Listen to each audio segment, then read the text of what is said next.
Dear Gareth Southgate.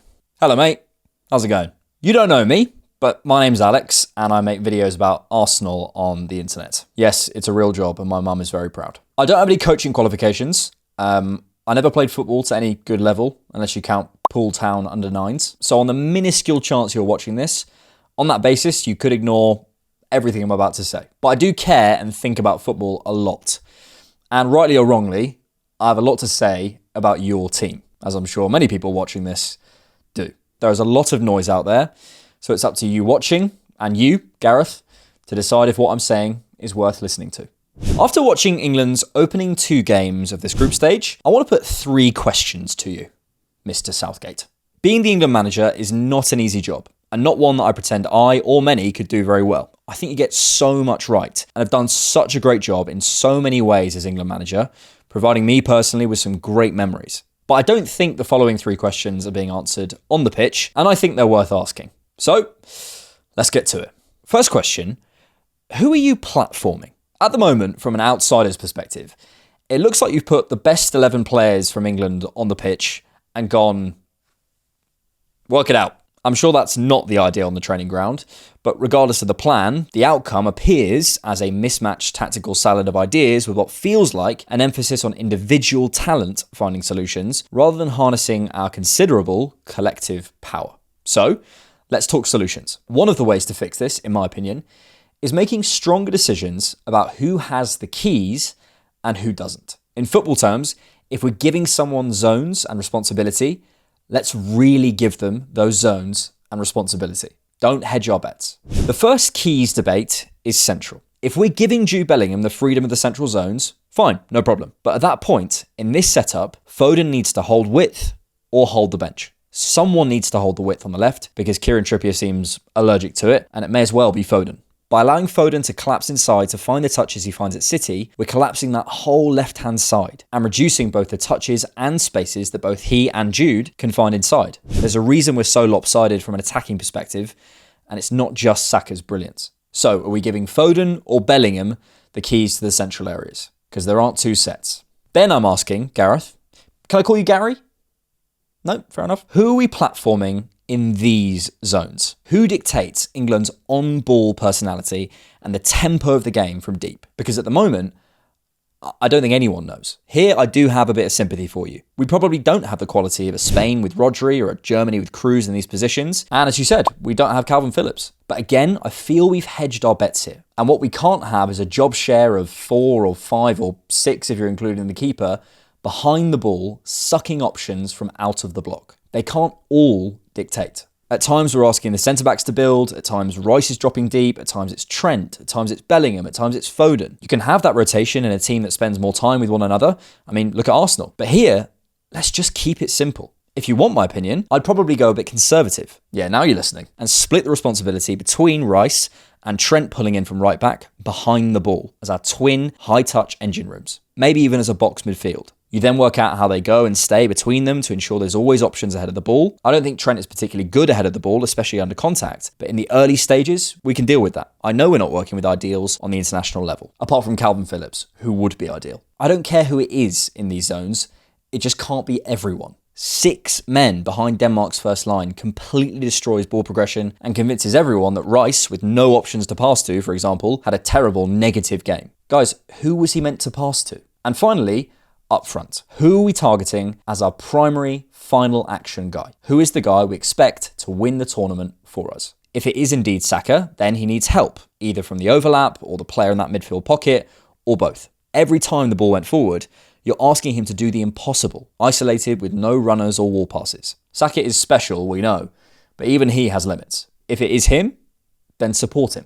If it's Kane, then he needs outlet runners in behind, like he had at Spurs with Son and has at Bayern in the Sanes and Komans. He can't have 2 creative, come short, ball-to-feet wide men who rarely make those out-to-in runs in behind next to him, or he looks stodgy and you don't see his quality anywhere other than in the box. When he's dropped in, he's always needed the runners to hit with those incredible passes. We could say that now he's left Tottenham. I'd look at Gordon on the left if Kane's who we platform, and if we did do it, it makes the decision to not take Rashford all the more confusing, but Gordon probably also kills 2 birds with 1 stone with your Foden-Bellingham spaces dilemma. When KSI can see this, we are in trouble. You could go other ways, Palmer, Bowen, so on. Of course, I'd platform Saka, but I'm biased. Either way, make a decision. For me, there's 5 England players who you give the keys to. Rice, Trent, Saka, Bellingham and Kane. You have to form an ecosystem that suits them all as much as possible. Your Walkers, your Fodens, your Trippiers, they have to become supporting cast who may be forced into round holes as square pegs, supporting others. But then I do have a related question, Gareth. Do you have the character to tell those in the supporting cast what you need, make them stick to it, and allow those that you choose to platform to flourish? Considering his standing in the England squad, could you really ask a Jordan Pickford to keep playing short if that's what's best for the balance? If it's what's best for the team, can you ask the midfielders not to drop to get touches? Can you ask Foden not to come inside? Do you have the personality to drop a Jude Bellingham or a Saka if that's what you think is best for the team? Could you tell someone, do that or you're dropped? You seem so nice, but are you overawed by the talent? Don't be nice, be good. Second question for you is, how do we make chances consistently and how do we stop them going in? Let's get the second part over with first. Defensively, we look pretty good in our half actually. I've never worried about that, and credit to you for Guehi's inclusion. It's when the ball's further up the pitch that I worry. If we're going to press high, press high. If we're not, fine. It's tournament football, it's not about philosophy. We're not trying to be Guardiola here. It's about winning. Do what's best to win. If you want my opinion, I think we could press high in a man-for-man structure, especially when we consider who most of these guys are coached by. But what we can't have is this halfway house we have right now. These Eric Ten Hag-esque distances from front to back, with Harry Kane in the 6-yard box and John Stones and Mark Guehi holding hands on the halfway line, needs to stop. Denmark knocked it round us, as did Serbia at times, as their inferior technical quality was unchallenged. I think we lost control of the game, partly because of this. And if we're going to sit in a low block, our wingers can't be that narrow. We may as well have said to the Danes, here, have the wide areas. Oh, getting out to you? No. No chance. Trust your players to hold that centre. These are incredible footballers. You can't control the whole game, and no one expects you to, but you can try and reduce the comfort and time the opposition have on the ball. Use your squad if you're worried about energy, but either way, make a decision. There's a theme developing. And then in terms of chance creation, I have to say, I just don't understand what the idea is. I'm sure the ideas and patterns are trained, and look, I'm just some guy with some opinion, but I don't think I'm alone in my confusion. Take Spain, for example. Work the ball to Lamine Yamal and Nico Williams, and then cut inside for quick combinations or a shot, or work it to the byline and find the cutback. Simple, worked well. Germany. Drop Cruz out the block and let him control the game. Then occupy all the attacking lanes in a proactive way to force the technically inferior team back. Simple, worked well. But what are we doing? Is it give the ball to the wide players? If so, why do we allow one to collapse in? Is it progress centrally? If so, why are we sucking so many men behind the ball? Is it to find balls in behind? If so, whose on-ball responsibility is that? And why aren't we playing with outlets? We need clarity, and we need it soon. Let the players we have dictate those ideas, particularly those we choose to platform. Personally, to give you my solutions, against the smaller teams, I look to giving Trent the keys to unlock those smaller spaces and blocks. And then in the big games, I look at Harry Kane to exploit the larger spaces with runners. Let him drop and find outlets as the better teams step on, but that will require sacrifice and big decisions elsewhere.